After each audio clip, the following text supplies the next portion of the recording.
Shalom Bapak Ibu yang diberkati Tuhan, kita jumpa kembali dalam FWF Osaka, Ilmuwan Wongso Fellowship Obrolan Santai Keluarga Allah. Malam hari ini kita akan diberkati dengan pelayanan firman yang akan dibawakan oleh hambanya, Pastor Budi Setiawan dari Surabaya yang akan membawakan eksposisi Yohanes 6.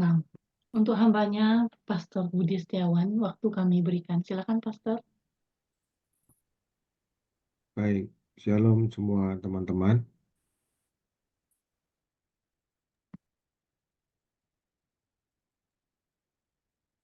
Hari ini kita sampai di Yohanes pasal yang ke-6 ya. Minta tolong Bu Ayu bisa ditampilkan ayatnya.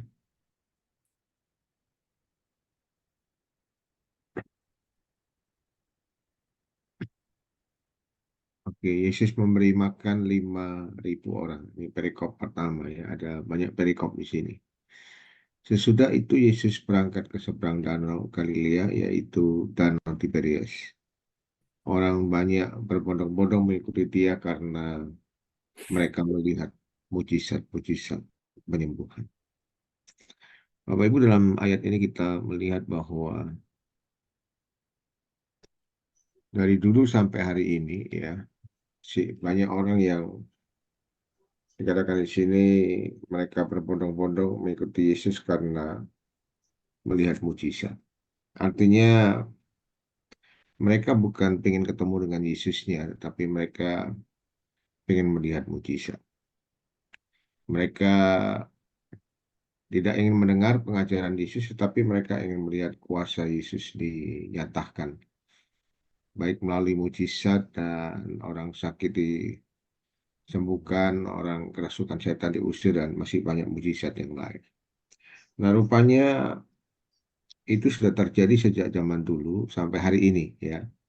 Kalau hari ini ada hamba Tuhan yang dipakai Tuhan, diurapi Tuhan untuk melakukan tanda-tanda ajaib, katakanlah kebaktian kesembuhan ilahi begitu ya. Pasti ada banyak orang berbondong-bondong yang datang dan ingin tahu gitu ya. Sebenarnya tidak ada yang salah sih tentang hal itu.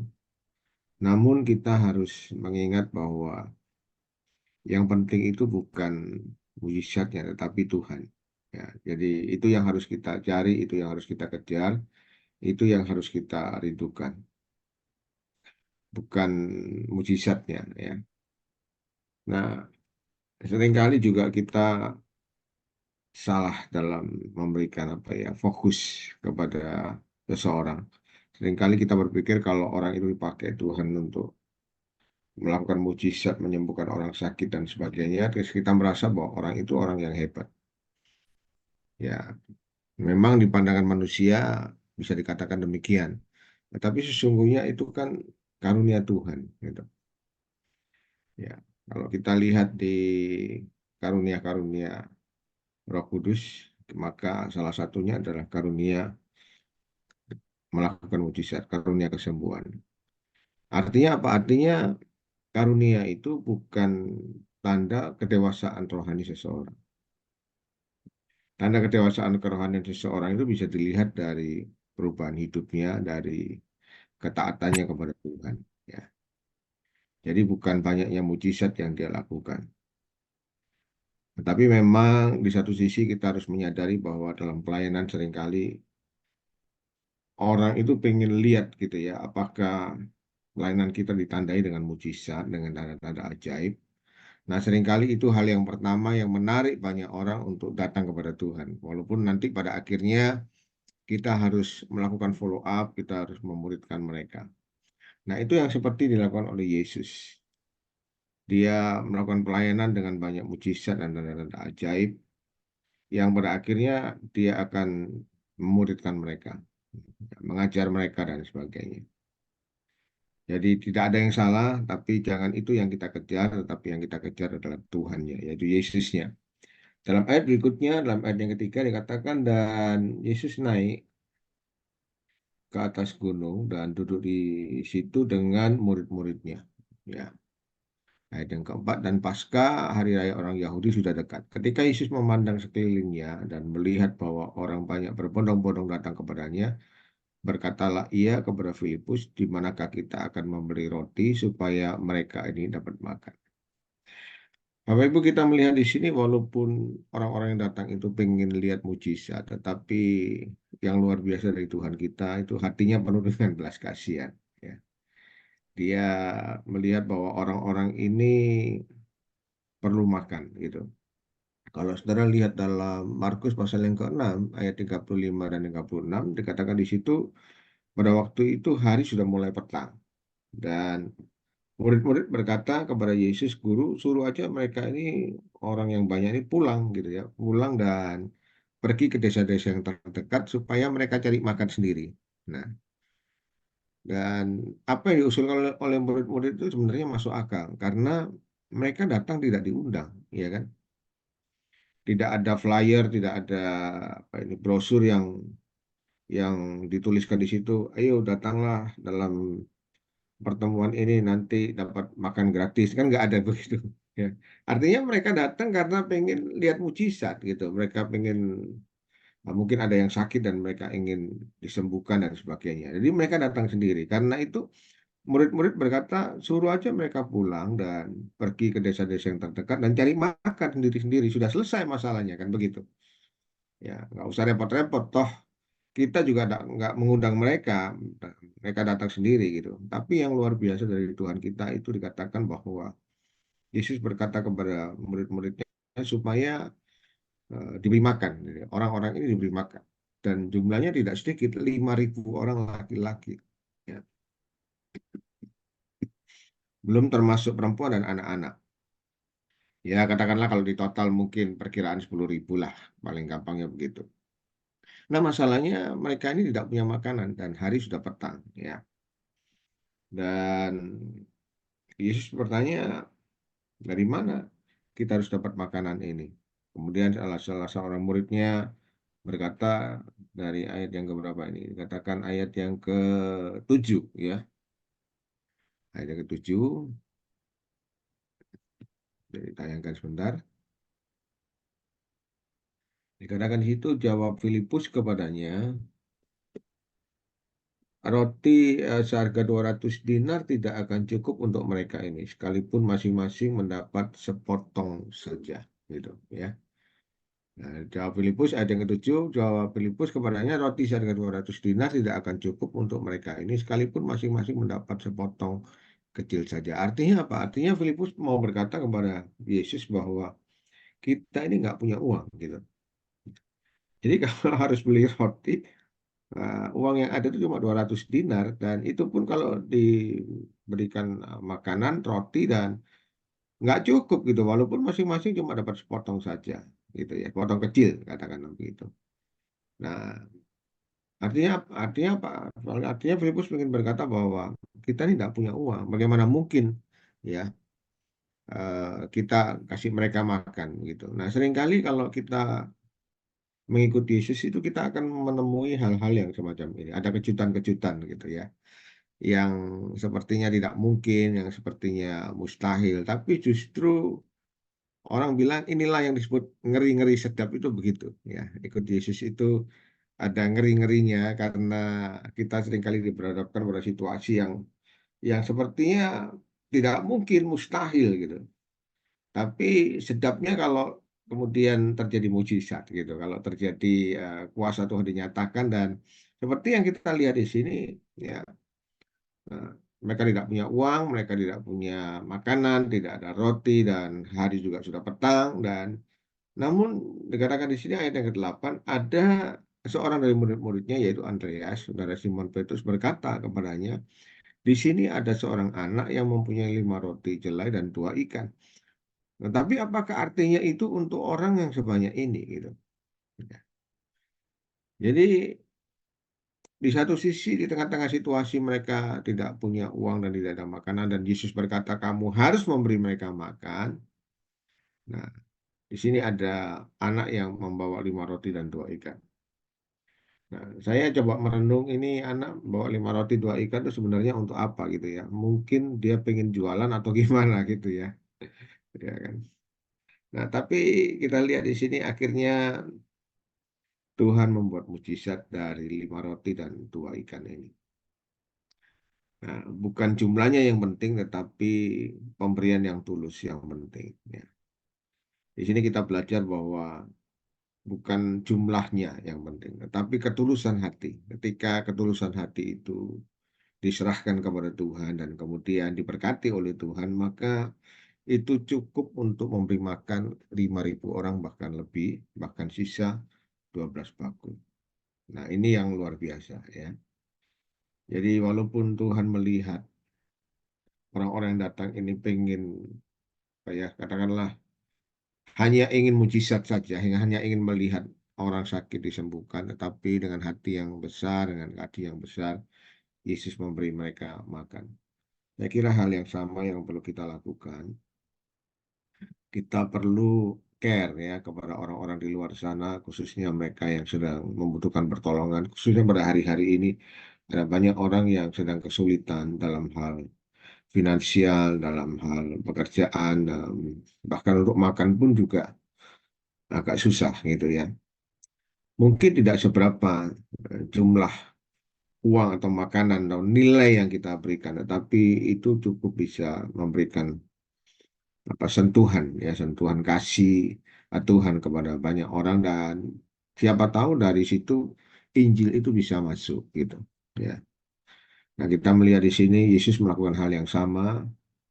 Kemudian Yesus memberi mereka makan. Ya, ayat yang ke-10, suruhlah orang-orang itu duduk, adapun di tempat itu banyak rumput, maka duduklah orang-orang itu, kira-kira 5.000 laki-laki banyaknya. Lalu Yesus mengambil roti itu, ayat 11, mengucap syukur dan membagi-bagikannya kepada mereka yang duduk di situ, dan demikian juga dibuatnya dengan ikan-ikan itu sebanyak yang mereka kehendaki. Nah, saudara, bagi Tuhan tidak ada yang mustahil. Yang penting kita memberikan apa yang kita punya dengan tulus, ya Tuhan akan melipat gandakannya. Karena Dia Allah yang Maha Kuasa, Dia Allah yang tahu persis apa yang Dia lakukan. Ketika Yesus berkata kepada murid-muridnya, kamu harus memberi mereka makan. Nah, Dia tahu persis apa yang harus Dia lakukan. Nah, seringkali kita sebagai murid-murid, ya, kita nggak tahu apa yang harus kita lakukan. Tapi percayalah kalau kita mengikuti apa yang Tuhan firmankan, ya, maka kita akan melihat mujizat itu terjadi. Ya. Memang seperti yang saya katakan tadi, ya, seringkali kita ya, mengalami kejutan-kejutan bersama dengan Yesus. Itulah kalau kita berjalan bersama dengan Tuhan. Tapi justru disitulah kita melihat kuasa Tuhan dinyatakan. Ayat yang ke berapa selanjutnya? Ayat yang ke-12. Dan setelah mereka kenyang, ia berkata kepada murid-muridnya, kumpulkanlah potongan-potongan yang lebih supaya tidak ada yang terbuang. Jadi dikatakan di sini kenyang, saudara. Artinya mereka bukan cuma sekedar makan, tapi makan sampai kenyang. Ya, 5.000 orang laki-laki dan belum yang lainnya gitu. Dan dikatakan di sini Tuhan berkata kumpulkanlah potongan-potongan yang lebih supaya tidak ada yang terbuang. Ya, ayat selanjutnya maka mereka pun mengumpulkannya dan mengisi 12 bakul penuh dengan potongan-potongan dari kelima roti jelai yang lebih setelah orang makan. Ketika orang-orang itu melihat mujizat yang telah diadakannya, mereka berkata, dia ini adalah benar-benar nabi yang akan datang ke dalam dunia. Jadi di sini kita melihat bahwa mujizat itu terjadi tujuannya jelas, yaitu supaya nama Tuhan dipermuliakan. Ya. Jadi kalau hari-hari ini kita dipakai Tuhan untuk ya katakanlah melakukan mujizat, mendoakan orang sakit dan orang itu sembuh, ingat baik bahwa semuanya dari Tuhan. Bukan karena kita hebat, bukan karena kita mampu, tapi karena Tuhan yang memampukan, gitu ya. Karena Tuhan yang menolong kita dan memampukan kita, mengurapi kita sehingga melalui kita ada banyak orang yang disembuhkan, dijangkau, menerima berita Injil dan ingat baik bahwa semua itu tujuannya hanya satu, yaitu untuk kemuliaan Tuhan. Dikatakan di sini mereka melihat mujizat dan mereka berkata mengakui bahwa dia ini benar-benar nabi yang akan datang ke dalam dunia. Ya. Nah, yang menarik lagi, saudara, yang menarik ini yang saya lihat ayat pasal 6 ayat 15 dikatakan karena Yesus tahu bahwa mereka hendak datang dan hendak membawa dia dengan paksa untuk menjadikan dia raja. ia menyingkir pula ke gunung seorang diri. Nah, ini menarik ya.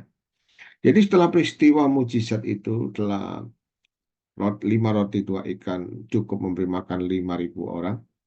Mereka melihat bahwa ini Yesus ini orang yang luar biasa gitu ya, pribadi yang berkuasa baik dalam perkataan maupun dalam perbuatan.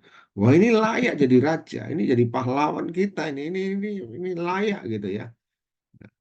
Pada waktu itu mereka sedang berada di bawah penjajahan Roma.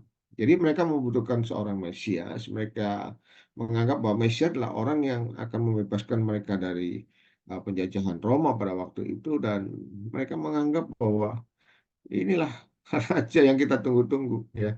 Mesias yang kita tunggu-tunggu, yaitu Mesias yang menurut pikiran mereka adalah seorang pahlawan, seorang raja yang akan membebaskan mereka dari bangsa Roma pada waktu itu ya. Nah, mereka belum berpikir bahwa Mesias yang dimaksud oleh Tuhan Yesus beda dengan Mesias yang mereka maksudkan. Nah, sebabnya dikatakan di sini mereka berusaha memaksa Yesus. Dan karena Yesus tahu, dikatakan di sini Yesus menghindar. Dia menyingkir ya. Dalam ayat yang keberapa tadi? Ayat yang ke-15 ya, dikatakan Yesus menyingkir ke gunung seorang diri. Nah, yang menarik buat saya di sini adalah dikatakan Yesus itu ketika dia tahu dia akan dijadikan raja, dia menyingkir ke gunung. Artinya dia dia apa ya? Dia tahu persis apa yang menjadi tujuan hidupnya gitu. Dia tahu bahwa dia datang ke dunia bukan untuk menjadi raja di dunia ini, tetapi menjadi raja atas segala raja. Dia ingin menyelamatkan dosa umat manusia, dan dia tahu persis dia datang untuk hal itu gitu. Nah, kalau kita berada pada posisi Yesus, ya, misalnya nih kita berada pada posisi Yesus, seringkali kalau orang itu memuja-muja seseorang, itu ada kecenderungan buat kita itu untuk berkata, yes, aku memang hebat gitu kan, ya. Nah, itu yang seringkali terjadi, Bapak Ibu. Ketika Tuhan memakai kita dan kemudian orang menyanjung, ya, orang memuji, wah ini hebat, ini diurapi Tuhan, ini luar biasa dan sebagainya, dan kemudian kita merasa bahwa memang aku hebat gitu, ya, memang aku layak untuk menerima semua itu gitu, ya kan? Apalagi dikatakan di sini mau dijadikan raja. Jadi kalau Yesus tidak tahu persis apa yang menjadi tujuan hidupnya, untuk apa dia datang ke dunia, ya siapa sih yang tidak senang kayak gitu, ya kan? Dipuja-puja, disanjung-sanjung, dan kemudian mau dijadikan raja, pasti semua orang suka. Dan itulah seringkali yang menjadi jebakan dalam pelayanan yang kita lakukan. Ya, kalau kita tidak hati-hati, maka semua yang Tuhan lakukan di dalam pelayanan yang kita lakukan, ada mujizat dan tanda-tanda ajaib, itu semuanya artinya nanti pada akhirnya akan apa ya, akan jadi bumerang buat kita, karena kita merasa bahwa ini semua karena aku hebat, ini semua karena aku layak, ini semua karena memang ya aku diurapi Tuhan gitu kan. Ya. Kita lupa bahwa di balik semua peristiwa itu Tuhan yang bekerja, bukan karena kita hebat ya. Nah, sebabnya dikatakan Yesus menyingkir karena dia tahu persis panggilannya bukan untuk jadi raja di dunia ini gitu ya. Ya, bukan untuk membebaskan bangsa Israel dari penjajahan Roma. Nah, hal yang sama yang harus kita menyadari, kalaupun Tuhan memakai kita, Tuhan menyatakan kuasanya dalam hidup kita, kita harus sadar bahwa semua dari Tuhan, dan jangan pernah kita menyombongkan diri, jangan pernah kita berkata bahwa semua karena aku, gitu ya. Nah, mari kita belajar seperti Yesus, kita menyingkir, kita merendahkan diri dan mengizinkan Tuhan saja yang dimuliakan. Ya, saya kira itu dulu. Mungkin ada yang mau tanya jawab atau gimana, atau saya langsung ayat berikutnya, Bu Ayu. Gimana nih? Silakan, Pastor. Silakan. Saya langsung ya. Oke. Sekarang kita lihat perikop berikutnya. Yesus berjalan di atas air, ya. Pasal 6 ayat 16 sampai ayat berapa itu? Pasal 6 ayat 16 ya. Sampai ayat yang ke 21. Oke. Saya baca dulu. Dan ketika hari sudah mulai malam, murid-murid pergi ke danau lalu naik ke perahu dan menyeberang ke Kapernaum. Ya. Ketika hari sudah gelap, Yesus belum datang juga mendapatkan mereka. sedang laut bergelora karena angin kencang. Sesudah mereka mendayung kira-kira 2-3 mil jauhnya, mereka melihat Yesus berjalan di atas air mendekati perahu itu. Maka ketakutanlah mereka, tetapi ia berkata kepada mereka, "Aku ini, jangan takut." Mereka mau menaikkan dia ke dalam perahu, dan ketika itu juga perahu itu sampai ke pantai yang mereka tuju. Nah, ini peristiwa mukjizat berikutnya setelah 5 roti dan 2 ikan yang makan 5.000 orang. Dikatakan di sini Yesus pergi, ya, menjauh tadi dikatakan. Nah, sementara itu murid-murid pergi, dikatakan di sini mereka naik perahu, ya, ketika di tengah-tengah eh, kegelapan, ya, ya, mungkin pada subuh hari begitu, ya. Nah, dikatakan di sini tiba-tiba ada angin kencang. Dan ketika angin kencang terjadi, dikatakan mereka ini melihat Yesus berjalan di atas air. Nah, kalau saudara lihat dalam bagian ayat yang lain, dikatakan bahwa Petrus itu melihat Yesus dan juga murid-murid yang lain, mereka melihat bahwa ini ada hantu gitu, ya. Karena mereka belum pernah melihat sebelumnya ada orang berjalan di atas air gitu. Jadi mereka berkata, hantu, hantu gitu. Nah, kemudian Yesus berkata, "Aku ini, jangan jangan takut." Dan kemudian Petrus berkata, "Kalau memang itu engkau, ya, perintahkanlah kepadaku untuk berjalan di atas air." Dan Yesus berkata, "Mari, pergilah kepadaku." Dan akhirnya Yesus lompat dari perahu dan berjalan di atas air. Namun yang terjadi ketika dia merasa bahwa apa ini ada angin, ya, dan kemudian airnya ini dingin, dan dia mulai berpikir, "Loh, kok bisa aku seperti ini, ya, tidak tidak wajar." Kemudian dia tenggelam, dan kita tahu cerita berikutnya, Yesus menolong mereka. Yesus menolong Petrus, ya. Nah, apa yang kita bisa pelajari di sini? Yang pertama, kita belajar bahwa sekali lagi Yesus itu tidak pernah meninggalkan murid-muridnya, ya. Walaupun dia pergi, menyingkir tadi dikatakan, tapi sekali lagi dia tidak pernah meninggalkan murid-muridnya. Bahkan dia tahu persis apa yang terjadi dengan murid-muridnya ketika di tengah-tengah kegelapan ada badai yang membuat mereka takut. Dia tahu persis dan dia datang kepada murid-muridnya. Nah, itulah Tuhan yang kita sembah, ya. Dia tahu persis apa yang kita perlukan. Dia tahu persis apa yang menjadi ketakutan kita, apa yang menjadi kekhawatiran kita. Dan sesungguhnya dia tidak pernah meninggalkan kita. Walaupun seakan-akan dikatakan dia menyingkir ke gunung tadi, tapi sesungguhnya dia tahu persis apa yang kita perlukan. Nah, itu menjadi penghiburan dan kekuatan bagi setiap kita bahwa Tuhan itu tidak pernah meninggalkan kita. Bahkan di saat-saat yang kritis sekalipun, ketika badai itu datang dan perahu mereka hampir tenggelam, justru pada saat itulah Tuhan datang. Ya, artinya Tuhan tahu persis apa yang kita alami, gitu. Ya, dan ketika dia datang, sekali lagi dia datang dengan mujizat. Dia berjalan di atas air. Di satu situasi yang belum pernah terjadi sebelumnya. Itulah sebabnya Petrus berkata, "Kalau memang itu engkau Tuhan, suruh aku datang." Dan Yesus berkata, "Datanglah." Gitu.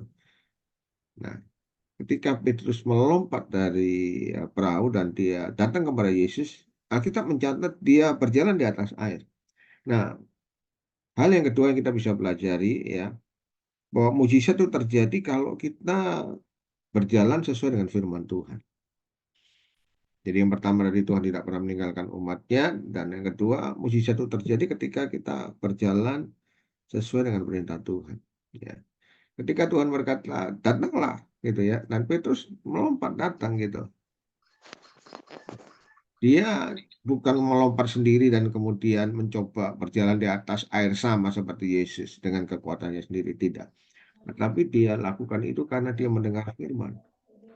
Jadi dengan kata lain, kita melihat bahwa firman Tuhan itu atau mujizat itu terjadi ketika ada firman yang disampaikan dan kita taat kepada firman Tuhan. Nah, itulah mujizat. Ya. Nah, mujizat itu terjadi, ulang sekali lagi, ketika kita mendengar firman dan kita taat kepada firman, kita melakukannya. Nah, itulah awal terjadinya mujizat. Ya. Petrus mendengar firman dan dia melompat dan dia berhasil berjalan di atas air. Nah, sementara dia berjalan di atas air, matanya tertuju kepada Yesus. Poin yang ketiga, perlu pentingnya mata kita ini tertuju kepada Yesus supaya apa? Supaya kita bisa mengalami kuasa Tuhan itu terjadi. Nah, poin yang keempat kita belajar ketika Petrus tidak lagi matanya atau hatinya ini tertuju kepada Yesus ketika dia mulai merasa bahwa kok rasa dingin gitu kan ya, ya berjalan di atas air kan dingin Bapak Ibu ya. Kemudian ada angin dan sebagainya. Dia merasa wah aku ini enggak apa ya enggak wajar gitu. Tidak seperti biasanya. Nah, kita tahu bahwa Petrus ini bukan bukan orang yang tidak tahu laut sama sekali atau air ya. Dia ini nelayan. Jadi dia tahu persis tidak mungkin bagi seorang manusia berjalan di atas air gitu. Ketika dia mulai berpikir seperti itu, nah disitulah akhirnya dia mulai tenggelam. Tapi yang indah dalam dalam poin berikutnya yang kelima kita melihat di sini bahwa sekali lagi Tuhan itu tidak tinggal diam, dia menolong Petrus. Bapak Ibu, hal yang sama yang perlu kita lakukan biar dalam hidup kita ini kita senantiasa fokus kepada Tuhan. Mata kita, iman rohani kita, pikiran kita, hati kita itu terus fokus kepada Tuhan. Karena ketika kita fokus kepada Tuhan, maka disitulah mujizat terjadi. Ketika kita taat kepada Tuhan, nah disitulah mujizat terjadi. Memang seringkali situasi, kondisi, lingkungan di sekitar kita itu bisa melemahkan kita. Seperti Petrus tadi, dia merasa air yang dingin, dia merasa angin yang dingin, dan kemudian dia menjadi berpikir, wah ini nggak wajar ini kan gitu ya. Seringkali yang menghalangi kuasa Tuhan terjadi dalam hidup kita itu karena kita berpikir dengan cara kita sendiri. Kalau kita berpikir dengan cara kita sendiri, ya kita akan mengalami banyak banyak apa ya banyak kendala gitu, banyak ketakutan dan khawatir. Apalagi hari-hari ini, ya hari-hari ke depan ini, ya kalau kita lihat sepertinya tidak semakin baik sesuai dengan firman Tuhan. Pada hari-hari yang terakhir akan terjadi masa-masa yang sangat sulit. Dan itu mulai terjadi sejak perang kemarin, sejak pandemi dan terus sampai hari ini belum selesai dan dampaknya sangat panjang. Kalau kita memikirkan semua itu kita bisa takut, kita bisa khawatir ya. Tapi sekali lagi kita harus ingat bahwa kita punya Tuhan yang memimpin kita dari iman kepada iman. Ya, kita punya Tuhan yang besar, Tuhan yang sanggup melakukan segala sesuatu yang tidak ada yang mustahil baginya. Dia Allah yang Maha Kuasa, Dia Allah yang Maha Tahu, dan Dia Allah yang Maha Hadir. Karena itu dikatakan di sini Yesus berkata, "Aku ini dan janganlah takut." Gitu, ya. Nah, mari kita arahkan hati kita, pikiran kita hanya kepada Yesus karena kita tahu Dia Allah yang tidak pernah meninggalkan kita dan Dia Allah yang sanggup menolong kita. Dia Allah yang peduli dengan kita, saudara. Ya, nah, itu perikop berikutnya, ya, perikop yang tadi. Sekarang kita lihat orang banyak mencari Yesus. Ini saya skip saja, ya. Oke, kita lihat roti hidup aja dulu. Nah, roti hidup ini menarik Bapak Ibu, karena di sini kita melihat ada satu conversation, ada satu pembicaraan antara Yesus dengan orang-orang yang mengikuti dia pada waktu itu. Ya, dikatakan di sini ketika orang banyak menemukan Yesus di seberang laut itu, mereka berkata kepadanya, "Rabi, bila mana engkau tiba di sini?" Ya, Yesus menjawab mereka, "Aku berkata kepadamu, sesungguhnya kamu mencari aku bukan karena kamu telah melihat tanda-tanda, melainkan karena kamu telah makan roti itu dan kamu kenyang." Ya, di sini dikatakan karena kamu mencari aku karena kamu telah makan roti itu dan kamu kenyang. Jadi Yesus itu tahu persis mereka ini datang karena motivasinya apa gitu ya. Dia tahu persis. Dikatakan di sini karena sudah kenyang gitu. Artinya ya mereka pengen makan gitu ya. Ya tidak salah sebetulnya. Tapi kita coba lihat ya. Di sini yang menarik perhatian saya adalah cara Yesus melakukan conversation itu apa? Pembicaraan ya, pembicaraan dengan mereka. Nah, kalau kita lihat di sini, kita akan melihat bahwa bagaimana Yesus itu mulai melakukan pembicaraan dari apa yang menjadi kebutuhan utama mereka, yaitu makan. Dikatakan di sini, aku berkata kepadamu ya, dikatakan kamu bukan karena kamu melihat tanda-tanda, melainkan karena kamu telah makan roti dan itu kamu kenyang. Gitu. Artinya Yesus mau berkata inilah yang menjadi kebutuhan utama mereka.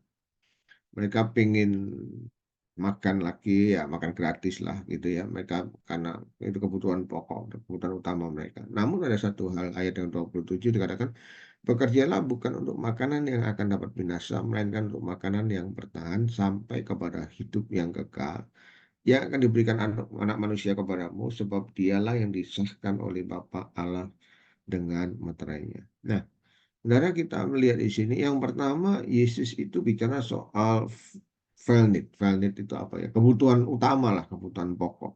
Dalam ayat yang ke berapa tadi? Ayat yang ke-26 ya.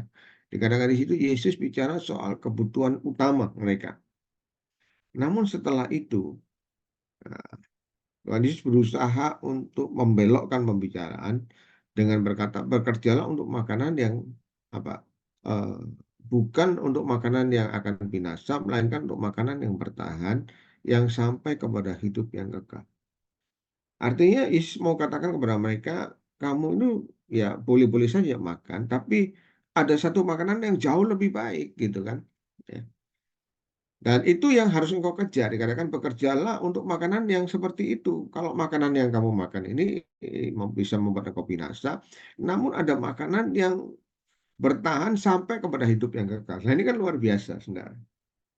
Kalau ada makanan yang bisa membuat kita kenyang dan tak perlu makan lagi dan bertahan sampai dikatakan di sini kepada hidup yang kekal, nah itu menarik sekali, ya. Nah, dari situlah kita melihat ini cara Yesus melakukan penginjilan, ya, cara Yesus untuk memberitakan firman kepada mereka. Mulai dari apa yang menjadi kebutuhan mereka, yaitu makanan minum, tapi kemudian Yesus membelokkan pembicaraan. Bekerjalah bukan hanya untuk makanan yang sekarang yang kamu makan ini yang bisa membuat kamu binasa, tapi carilah makanan yang yang membawa kamu pada kekekalan itu, yang bertahan. Nah, kalau orang yang belum mengerti dan dikatakan seperti itu, pasti semua orang suka, saudara. Ya, kalau ada hari ini makanan yang ya entah apalah modelnya begitu ya, makanan yang bisa membuat orang kenyang terus dan bertahan, bisa survive, bisa hidup sampai kepada kekekalan. Nah, itu menarik perhatian. Ya. Tapi dari sinilah kita melihat Yesus itu dengan hikmat Tuhan membawa mereka masuk dalam pembicaraan tentang hal-hal yang bersifat rohani. Ya, pertama bicara tentang hal-hal yang jasmani soal makanan minum, tapi kemudian dengan hikmat Tuhan, Yesus membelokkan pembicaraan kepada hal-hal yang rohani.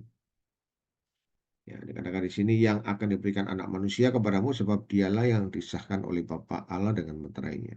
Selanjutnya ayat 28. Lalu kata mereka kepadanya, apakah yang harus kami perbuat supaya kami mengerjakan pekerjaan yang dikehendaki Allah? Nah, akhirnya timbul pertanyaan seperti ini. Kenapa? Karena mereka tertarik dengan apa yang dikatakan oleh Yesus.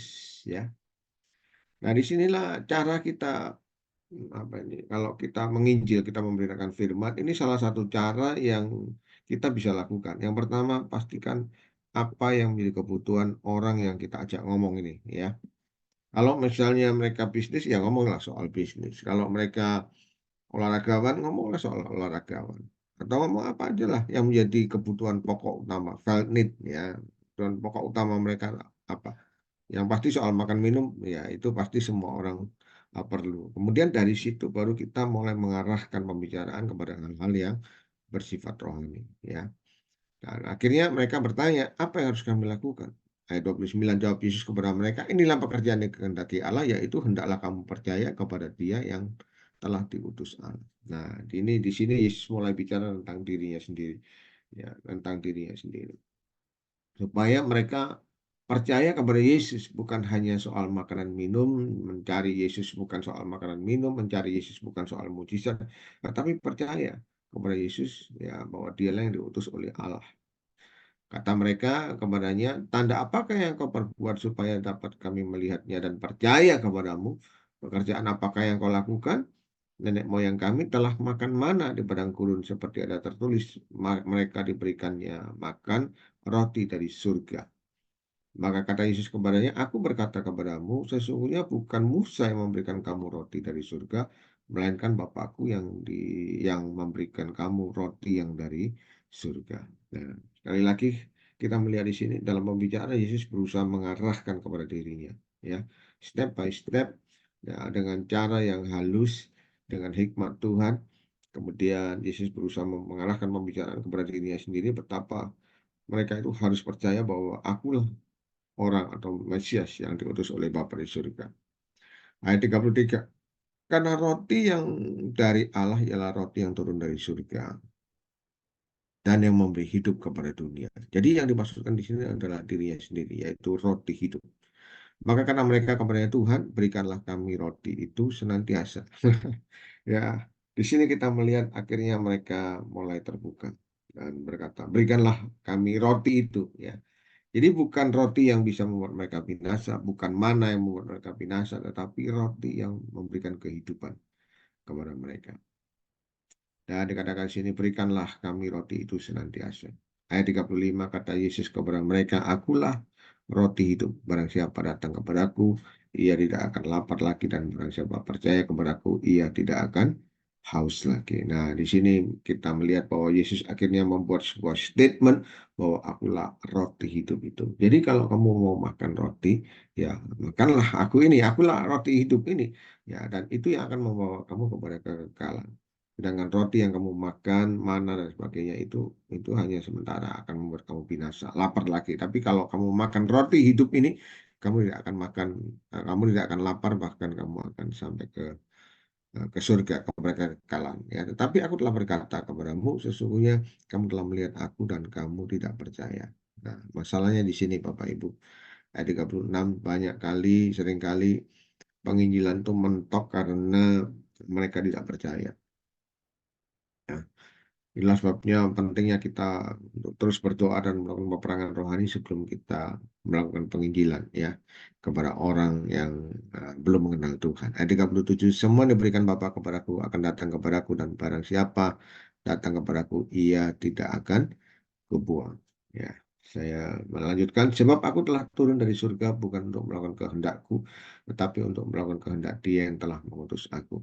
Dan inilah kehendak Dia yang telah mengutus aku, yaitu supaya dari semua yang telah diberikannya kepadaku jangan ada yang hilang, tetapi supaya kubangkitkan pada akhir zaman. Jadi kita melihat di sini, ini semua bicara tentang dirinya sendiri, ya, tentang dirinya yang mati di atas kayu salib untuk menebus dosa manusia. Sebab inilah kehendak Bapakku, yaitu supaya setiap orang yang melihat anak dan yang percaya kepadanya beroleh hidup yang kekal, dan supaya aku membangkitkannya pada akhir zaman. Maka bersungguh-sungguhlah orang Yahudi tentang dia, karena ia telah berkata, akulah roti yang telah turun dari surga. Nah, di sini kita melihat ada misunderstanding, ya, salah mengerti. Tapi sekali lagi, Bapak Ibu, memang tidak mudah untuk melakukan penginjilan kepada orang yang belum mengenal Tuhan. Mereka bisa saja salah persepsi. Ya, tadi sudah benar pada awalnya, tapi Yesus berkata bahwa akulah roti kehidupan. Dan kemudian mereka bersungguh-sungguh dan berkata, bagaimana mungkin, ya, dia dikatakan di sini akulah roti yang turun dari surga. Sulit bagi mereka untuk memahami, sulit bagi mereka untuk mengerti dan menerima bahwa Yesus adalah roti yang turun dari surga. Karena apa yang ada dalam pikiran mereka, konsep manusia itu roti yang dimaksud ya roti yang bisa dimakan gitu kan, bukan roti yang dimaksud hal-hal yang bersifat rohani. Apa yang dikatakan oleh Yesus bersifat rohani, sedangkan apa yang dikatakan yang dipikirkan oleh orang-orang pada waktu itulah hal-hal yang bersifat jasmani. Jadi nggak bisa match, ya, nggak bisa eh, nggak masuk akal bagi mereka. Lalu ayat 42, kata mereka, bukankah ia ini Yesus anak Yusuf yang ibu bapaknya kita kenal? Bagaimana ia dapat berkata, aku telah turun dari surga? Nah, masalah yang kedua kita melihat di sini bahwa mereka mengenal Yesus gitu. Tadi yang pertama mereka berpikir hal-hal yang bersifat jasmani, sedangkan Yesus berkata hal-hal yang bersifat rohani. Yang kedua kita melihat di sini bahwa mereka itu mengenal Yesus. Dikatakan bahwa ini bukankah ini anak Yusuf dan ibu bapaknya kita kenal gitu kan. Nah, ya, memang tidak mudah bagi mereka untuk menerima Yesus karena, ya, mereka tahu bahwa Yesus ini eh, lahir dari keluarga dari Yusuf dan Maria gitu kan. Walaupun memang dia dilahirkan bukan dari hasil hubungan pria dan wanita, ya, tapi mereka tidak mengenal tentang hal itu. Ya, mereka tidak tahu. Ayat berikutnya, ayat 11, bagaimana ia dapat berkata bahwa aku telah turun dari surga. Ayat 43, habis kepada mereka, jangan kamu bersungut-sungut. Tidak ada seorang pun yang dapat datang kepadaku jikalau ia tidak ditarik oleh Bapa yang mengutus aku, dan ia akan kubangkitkan pada akhir zaman. Nah, pada akhirnya kita mengerti bahwa untuk seseorang itu bertobat itu karena anugerah Tuhan. Kalau bukan anugerah Tuhan, sulit untuk orang itu bertobat. Ya. Hari ini kita bersyukur kalau kita boleh mengenal Tuhan semua semata-mata karena anugerah Tuhan. Seringkali kita bicara kepada orang dan berusaha membawa orang itu kepada Tuhan. Toh dengan berbagai macam cara orang itu juga tidak bisa bertobat kan gitu. Satu kali ada seorang teman berkata kepada saya, bertanya, gimana sih caranya supaya orang itu, temanku ini bisa bertobat, ya datang kepada Tuhan. Saya tanya, emang kenapa? Ya, dia bilang, aku ini sudah berusaha ngomong sama dia dengan cara-cara yang halus, dengan yang baik gitu kan, tapi dia tidak mau terima. Saking jengkelnya, kemudian dia bilang gini, kamu ya kalau tidak terima Yesus, kamu nanti mati masuk neraka, kapok kamu ya, rasain gitu loh. Nah, saudara, kita, kemudian saya bilang, loh kamu jangan ngomong begitu. Dia malah nggak mau bertobat, ya kan, dia malah jauh dari Tuhan. Ya. Nah, kita harus tetap mengasihi mereka. Memang tidak mudah, Bapak Ibu. Sekali lagi, ya anugerah Tuhan semata-mata. Kalau kemudian kita ini bisa mengenal Tuhan, ya semua karena anugerah Tuhan, karena cinta Tuhan kepada kita. Ayat 45, ada tertulis dalam kitab nabi-nabi dan mereka semua akan dihajar oleh Allah, dan setiap orang yang telah mendengar dan menerima pengajaran dari Bapa datang kepadaku. Hal itu tidak berarti bahwa ada orang yang telah melihat Bapa, hanya dia yang datang dari Allah, dialah yang telah melihat Bapa. Aku berkata kepadamu, sesungguhnya barang siapa percaya, ia mempunyai hidup yang kekal. Ya. Ayat 48, akulah roti hidup, nenek moyangmu telah makan mana di padang gurun dan mereka telah mati. Inilah roti yang turun dari surga. Barang siapa makan, terus naik Bu Ayu. Barang siapa makan daripadanya, ia tidak akan mati. Akulah roti hidup yang telah turun dari surga. Jikalau seorang makan dari roti ini, dan ia akan hidup selama-lamanya, dan roti yang kuberikan ini ialah dagingku yang akan kuberikan untuk hidup dunia ini. Nah, saudara, ini perkataan yang bagi mereka tidak masuk akal, ya. Karena itu dikatakan di sini ayat 52, orang-orang Yahudi bertengkar antara sesama mereka dan berkata, bagaimana ia ini dapat memberikan dagingnya kepada kita untuk dimakan? Nah, itu kan tidak masuk akal. Jadi kembali lagi, saudara, kalau kita berhadapan dengan mereka, ya dengan orang-orang yang tidak mengenal Tuhan, kita harus memahami bahwa pola pikir mereka itu seringkali bertolak belakang, ya nggak bisa menerima apa yang kita ucapkan karena kita berkata hal-hal yang bersifat rohani, sedangkan yang mereka pikirkan adalah hal-hal yang bersifat jasmani, ya kan. Oleh sebabnya dikatakan bagaimana mungkin, ya kan, ya dikatakan memberikan dagingnya kepada kita untuk dimakan. Kata Yesus kepada mereka, aku berkata kepadamu, sesungguhnya jikalau kamu tidak makan daging anak manusia dan minum darahnya, kamu tidak akan mempunyai hidup di dalam dirimu. Ini kan bicara tentang keselamatan, ya, bicara tentang penebusan. Barang siapa makan dagingku dan minum darahku, ia mempunyai hidup yang kekal, dan aku akan membangkitkan dia pada akhir zaman. Sebab dagingku adalah benar-benar makanan dan darahku adalah benar-benar minuman. Barang siapa makan dagingku dan minum darahku, ia tinggal di dalam aku dan aku di dalam dia. Sama seperti Bapa yang hidup mengutus aku dan aku hidup oleh Bapa, demikian juga barang siapa yang memakan aku akan hidup oleh aku. Inilah roti yang telah turun dari surga, bukan roti seperti yang dimakan oleh nenek moyangmu dan mereka telah mati. Barang siapa makan roti ini, ia akan hidup selama-lamanya. Semuanya ini dikatakan Yesus di Kapernaum ketika ia mengajar di rumah ibadat. Nah, Bapak Ibu, sekali lagi kita melihat di sini bahwa pada akhirnya mereka tidak menerima Yesus karena mereka berpikir hal-hal yang bersifat jasmani, ya. Tapi sekali lagi kita melihat di sini bahwa pentingnya bagaimana kita ini mengarahkan pembicaraan supaya pada akhirnya mereka harus diperhadapkan pada satu decision, pada satu keputusan mau terima Yesus atau tidak, gitu, ya. Nah, memang ada orang yang mau terima dan ada orang yang tidak terima, saudara. Selalu ada di mana-mana, ya. Tapi intinya kita harus berani memberitakan kebenaran firman gitu. Nah, yang seperti yang Yesus lakukan, dia sampaikan kebenaran firman. Walaupun pada akhirnya tidak diterima, ya, tidak semua mau terima, ya kan? Ya. Kemudian dikatakan di sini murid-murid yang mengundurkan diri di Galilea. Nah, lanjutnya ayat pasal 6 ayat 60. Lanjut Bu, naik ke atas. Sudah mendengar semua itu, ayat 60. Bu Ayu. Oke. Sesudah mendengar semua itu, banyak dari murid-murid Yesus yang berkata, perkataan ini keras, siapakah yang sanggup mendengarnya? Yesus dalam hatinya tahu bahwa murid-muridnya bersungut-sungut tentang hal itu. Berkata kepada mereka, adakah perkataan ini menggoncangkan imanmu? Jadi rupanya setelah Yesus mengatakan kebenaran, banyak orang yang mengundurkan diri, ya.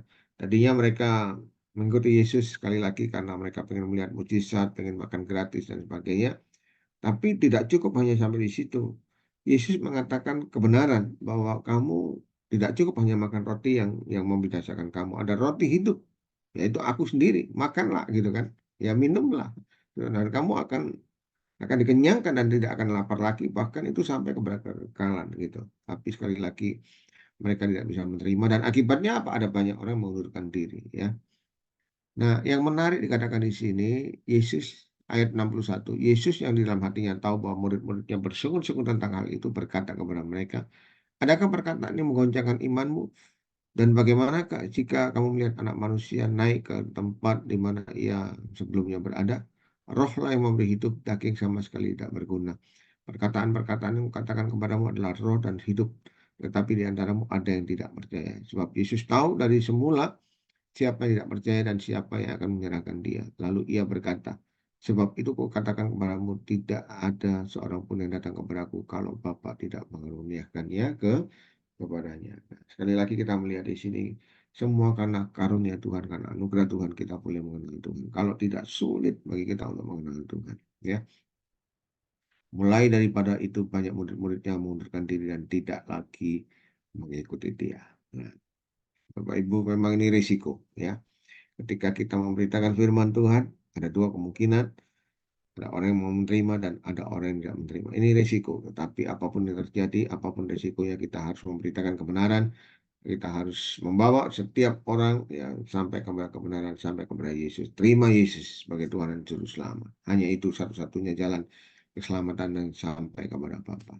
Next, pengakuan Petrus sekarang. Ayat 67. Maka kata Yesus kepada 12 muridnya, apakah kamu tidak mau pergi juga? Nah, ini perkataan yang luar biasa, ya. Nah, dikatakan di sini, apakah kamu tidak mau pergi juga? Nah, ini menarik sekali, Bapak Ibu, ya. Jadi rupanya kalau zaman sekarang itu kita ini berusaha untuk menarik sebanyak mungkin orang kepada kita, kan gitu. Gereja-gereja pada hari-hari ini berlomba-lomba untuk menarik sebanyak mungkin orang datang kepadanya dengan cara apapun, dengan cara apapun. Entah itu dengan mujizat, dengan KKR, dengan kebaktian kesembuhan ilahi, dengan makan gratis, atau ya dengan cara apapun lah. Kalau perlu beberapa gereja ini sekarang kan apa ya, dari anggota gereja yang lain dibawa ke gerejanya dia gitu. Jadi kalau ada pertumbuhan gereja pada hari-hari ini bukan pertumbuhan karena jiwa-jiwa yang belum bertobat dan kemudian datang bertobat dan terima Yesus, bukan. Tapi seringkali yang terjadi itu kelihatannya bertumbuh, tapi sebetulnya bukan bertumbuh ya, ya apa ya, bukan dari pertobatan, tapi orang dari gereja lain yang masuk gitu. Tapi Yesus di sini justru berbeda. Dikatakan di sini, apakah kamu tidak mau pergi juga gitu? Artinya dia ngusir kan ini, ya. Ya, dia ngusir murid-muridnya. Kamu nggak mau pergi juga gitu kan, ya. Jadi dia dia di sini kita melihat bahwa Yesus itu ngetes. Dia mau kalau ada orang yang mau ikuti Yesus, ikut sungguh-sungguh gitu, jangan setengah-setengah gitu. Kalau enggak ya pergilah gitu, pergi aja, nggak usah ikut sekalian kan gitu ya. Jadi ini luar biasa. Perkataan ini dikatakan, apakah kamu tidak mau pergi juga? Ayat 68 jawab Simon Petrus kepadanya, Tuhan, kepada siapakah kami akan pergi? Perkataanmu adalah perkataan hidup yang kekal. Nah, ini satu statement yang luar biasa. Dan kami telah percaya dan tahu bahwa Engkau adalah yang kudus dari Allah. Nah, pengenalan akan Tuhan itu yang membuat mereka survive, yang membuat mereka bertahan, yang membuat mereka apa ya, berhasil melewati masa-masa yang sangat sulit. Ya, jawab Yesus kepada mereka, bukankah aku sendiri yang telah memilih kamu yang 12 ini? namun seorang di antaramu adalah iblis. Yang dimaksudkannya ialah Yudas, anak Simon Iskariot, sebab dialah yang akan menyerahkan Yesus. Dia seorang di antara ke-12 murid itu. Jadi di sini kita melihat bahwa pada akhirnya, saudara, memang semua orang akan diperhadapkan pada sebuah kebenaran, mau ikut Yesus atau tidak. Hanya itu pilihannya.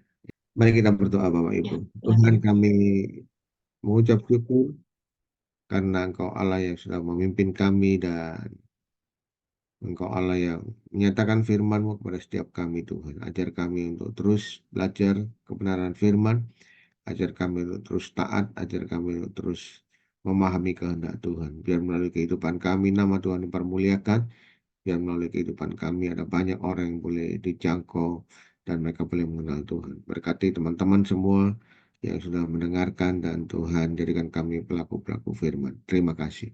Dalam nama Tuhan Yesus kami berdoa. Amin. Ya, amin. Amin. Thank you. Terima kasih, Pastor.